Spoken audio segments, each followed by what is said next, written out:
C'est avec Raïd Chaibi, qui est le président de l'association de la coopération franco-tunisienne. Bonjour Raïd Chaibi. Bonsoir Adil Farkan. Comment ça va? Très bien, et vous?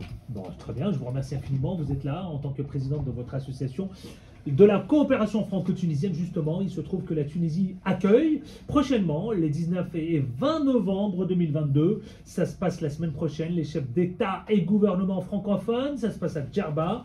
Et il s'agit là de la 18e sommet de la francophonie. Alors, que va-t-il d'abord se dérouler dans le cadre de ce 18e sommet de la francophonie qui se tient à Djerba? Comment s'annonce-t-il?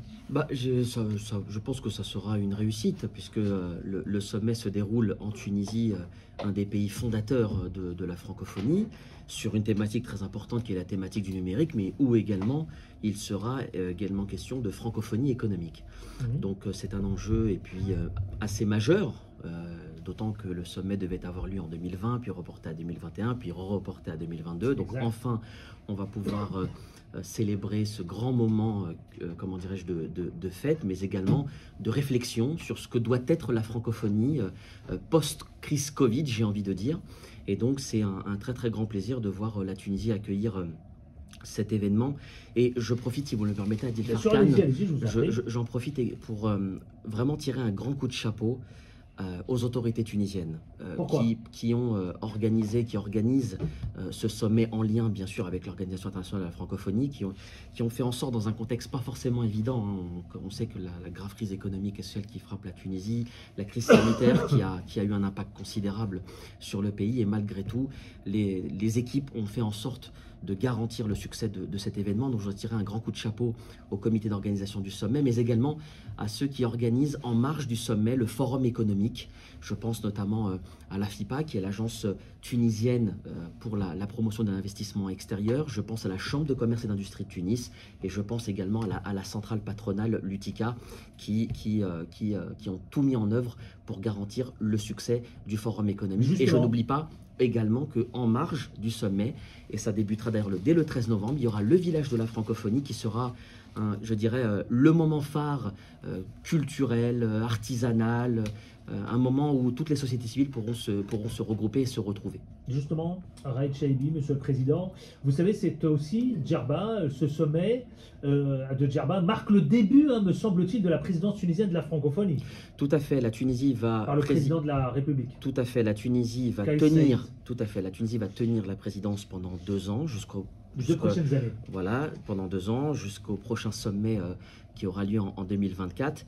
Et donc, c'est très important. Et puis, j'ai envie de dire, comme je suis président d'une association qui a pour but justement de promouvoir l'amitié franco-tunisienne, mais dans franco-tunisienne, il y a Tunisie, ça sera, je dirais, l'occasion formidable de pouvoir mettre en pratique, définir, ou en tout cas porter les initiatives que nous souhaitons mettre en œuvre à travers... Qu'est-ce que vous voulez mettre en œuvre? C'est sceller quoi au juste? Bâtir quoi au juste, justement? C'est quoi? C'est un partenariat entre l'Afrique, l'Europe, qui est déjà privilégié. Disons qu'avec notre association, mais aussi en lien avec un certain nombre d'acteurs de la société civile, des acteurs économiques, des élus locaux, des acteurs académiques, nous avions lancé il y a 2 ans une initiative, il y a 3 ans même, bien avant le Covid, qui s'appelait le Sommet des Amis de la Francophonie. Initialement, l'objectif était de regrouper les diasporas francophones, parce qu'on ne se parle pas assez, et puis d'essayer de porter des initiatives communes dans l'espace francophone. Et puis le Covid est passé par là, avec les conséquences que l'on connaît, on ne va pas revenir dessus, et nous avions souhaité élargir cette initiative aux acteurs économiques, aux acteurs académiques, aux élus locaux, parce que nous considérions que la francophonie peut être une réponse à la crise que nous sommes en train de traverser, et qu'elle peut être, et je dirais même, elle doit être un levier de développement. Et c'est la raison pour laquelle, avec toutes ces discussions, ces échanges que l'on a eus avec l'ensemble de ces acteurs, nous avons mis sur pied un plaidoyer qui appelle à construire un nouveau modèle. Exactement, qui appelle à construire un nouveau modèle de coopération au sein de l'espace francophone. Est-ce que ce sommet, ce 18e sommet, justement de la francophonie, n'est-ce pas aussi l'occasion de tout simplement repenser la stratégie, repenser les relations Bien sûr. francophones. Bien Entre sûr, bien pays. sûr, pour une raison très simple. Ça a un lien aussi quelque part avec le plaidoyer que l'on porte. Mais Quand on voit la géopolitique mondiale, hein, on vous aura l'aurez compris. l'occasion d'en parler. Mais vous savez, la francophonie, beaucoup en parlent comme si c'était un idéal ou alors essayent un petit peu de la torpiller en disant c'est uniquement un regroupement de chefs d'État qui parlent et il n'y a rien derrière. Je voudrais juste dire que la francophonie, c'est une institution intergouvernementale qui a 52 ans. Ce n'est pas rien, qui a 52 ans, qui regroupe 88 pays.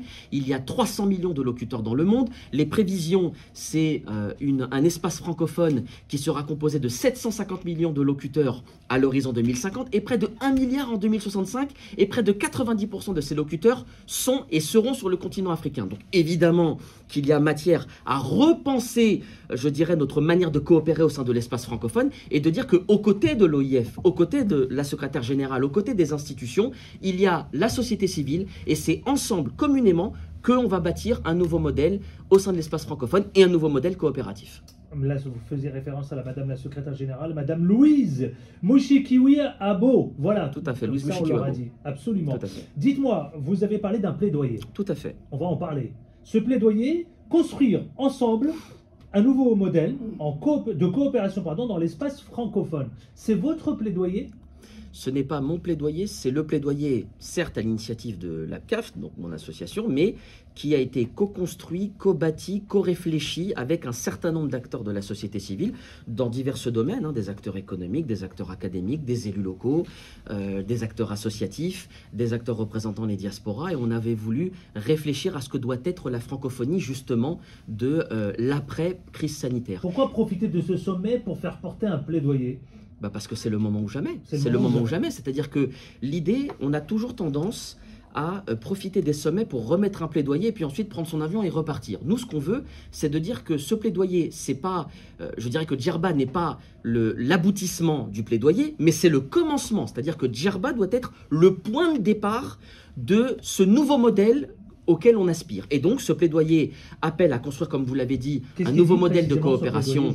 Il appelle à construire un nouveau modèle de coopération au sein de l'espace francophone qui se base sur 3 piliers. L'ouverture vers la société civile, c'est-à-dire une ouverture élargie vers la société civile pour construire, pour bâtir un écosystème associatif entre les 5 continents et construire des initiatives communes. Oui. Deuxièmement, à créer une synergie avec l'ensemble des acteurs économiques, parce qu'on a une multitude d'acteurs économiques qui agissent au quotidien. Je pense au Forum francophone des affaires, au groupement du patronat francophone, à l'Alliance des patronats francophones, plus toutes les chambres de commerce, toutes les chambres consulaires, tous ces opérateurs économiques qui agissent. Et donc, l'idée, c'est de dire, mais construisons une stratégie commune pour, je dirais, créer une croissance solidaire et partagée. C'est la raison pour laquelle on propose notamment de créer une communauté économique francophone et puis surtout de mettre l'économie au service de la solidarité. Et c'est aussi le sens de la proposition que nous faisons de créer un fonds d'action pour l'investissement solidaire pour dire, et c'est d'ailleurs le sens également de l'engagement de la secrétaire générale Louise Mushikiwabo, que dans ces actions de solidarité, il faut qu'il y ait évidemment le soutien des États, mais également le soutien des acteurs économiques. C'est le sens de ce fonds d'action pour l'investissement solidaire. Il est ambitieux ce plaidoyer. C'est le but, mais il faut aussi qu'on le mette en pratique et on profitera de ces 2 années de présidence tunisienne et même bien après.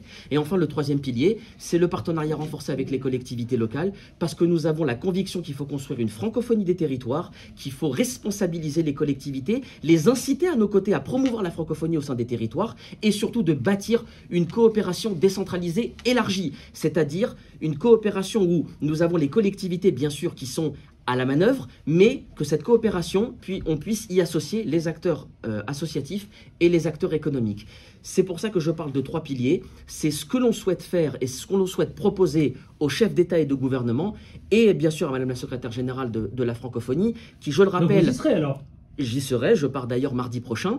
Et ce que l'on souhaite, c'est de dire à Vous avez fixé d'ores et déjà des rendez-vous avec des acteurs? Il y a des demandes d'entretien qui sont en cours et j'ai plutôt bon espoir, mais je n'en dirai pas plus pour ne pas les compromettre. Mais en tout cas, il y a des choses qui sont en cours. Mais ce que l'on souhaite, c'est que on souhaite sensibiliser bien sûr la présidence de la République tunisienne, puisque c'est le pays hôte du sommet. On souhaite sensibiliser la secrétaire générale de la francophonie, qui quand même a eu un mandat qui a été quand même parsemé, qui a été compliqué à cause du Covid, mais qui a fait en sorte de porter la voix de l'OIF au sein des différents différentes instances internationales, et ça, il faut l'accompagner et l'amplifier. Et puis, surtout, sensibiliser les chefs d'État et de gouvernement qui seront présents, le maximum, pour dire que la francophonie, c'est un héritage des pères fondateurs, des présidents Bourguiba, Senghor du Sénégal, Amani Diori du Niger. C'est un héritage à porter, à transmettre et construire surtout une francophonie levier de développement. Dites-moi, Raed Chaibi, Monsieur le Président, justement, vous, de la coopération franco-tunisienne, ce plaidoyer, qu'est-ce que vous attendez de ce plaidoyer et qu'est-ce que vous espérez justement durant ce sommet? Alors, nous, notre objectif, comme je vous l'ai dit, c'est de sensibiliser le maximum de chefs d'État et de gouvernement et également l'Organisation internationale de la francophonie. Donc, c'est vraiment de faire en sorte d'associer sur place le maximum d'acteurs, mais que ce soit le commencement. C'est-à-dire qu'en repartant de Djerba, je ne vais pas me dire on a accompli notre objectif. Non, c'est de dire on commence. Et c'est à partir de Djerba et pendant les 2 années où la Tunisie va assurer la présidence et même bien plus tard, c'est de faire en sorte petit à petit de mettre en place ces initiatives que nous portons dans ce plaidoyer. Donc 3 piliers, ouverture vers la société civile, synergie des acteurs économiques, partenariat renforcé avec les collectivités locales. Tout ça c'est un budget, c'est des moyens. C'est des moyens, oui, bien sûr, mais c'est pour ça que quand on parle de synergie des acteurs économiques et de la nécessité de regrouper et de faire en sorte qu'il y ait une stratégie commune qui associe les structures associatives, la société civile, qui associe les collectivités locales, qui associe les acteurs économiques, et aux côtés, bien sûr, des acteurs institutionnels, des États, c'est comme ça qu'on arrivera à bâtir une stratégie pour faire de la francophonie un levier de développement. J'ajoute par ailleurs que quand on parle de francophonie, c'est pas simplement la culture française et la langue française, très important, bien sûr, mais c'est aussi la francophonie économique. Bâtir une stratégie économique qui soit vecteur d'une croissance partagée et qui soit au service de la solidarité, c'est ce qu'on veut promouvoir. Et d'ailleurs, ce n'est pas Raed Chaibi qui le dit, ou modestement l'APCAF qui le dit, c'est dans la stratégie économique 2020-2025 qui a été adoptée par la conférence ministérielle de la francophonie, qui réunit l'ensemble des ministres des Affaires étrangères, et qui elle-même reprend ce qui a été la déclaration finale des chefs d'État et de gouvernement lorsqu'ils se sont réunis au sommet de la francophonie de Dakar en 2014. Quand on connaît les tensions qu'il y a en ce moment, même avec la France et l'Afrique, comment retisser ce lien justement? À travers la société civile, parce que ce n'est pas... Mais on n'est pas sans ignorer qu'il y a aujourd'hui une véritable tension. Mais on ne la nie pas, on dit simplement que s'il y a des tensions entre les États, ce qui est le cas, il n'y a pas forcément de tensions entre les peuples et entre la société civile. Et nous, ce qu'on veut dire, c'est que entre les chefs d'État, qu'il y ait des tensions entre les États, etc., ça peut arriver, il n'y a pas de problème, j'ai envie de dire, c'est la vie courante de la politique et des institutions, mais simplement, entre la société civile, on ne doit pas rompre ce dialogue et on doit justement se réapproprier, s'approprier, on doit également porter cette flamme parce que nous sommes également ces héritiers des pères fondateurs de la francophonie. Le dernier mot, qu'est-ce que vous avez envie de dire à celles et ceux qui vous écoutent? Eh bien qu'on doit construire cette francophonie telle que le président Bourguiba, je cite le président Bourguiba parce que c'est la Tunisie, lorsqu'il avait dit lors de son fabuleux discours du 11 mai 1968 à Montréal, en parlant de la francophonie, que c'est cet empire de l'esprit et de l'intelligence sur lequel le soleil ne se couche jamais. Et ça a un sens. Eh bien, écoutez, rendez-vous donné, on l'aura compris, à Djerba, la 38e session extraordinaire donc, de ce 18e sommet des chefs d'État qui se retrouve donc à Djerba, gouvernement, ministre, évidemment, et vous-même, vous y serez avec votre plaidoyer, on l'aura compris, le 19 et le 20 novembre. Eh bien, merci d'avoir été avec nous. Merci à vous, vous, président de l'association et de la coopération franco-tunisienne. Raed Chaibi, merci, monsieur le président. Merci. On se retrouve dans une poignée de minutes, messieurs et dames.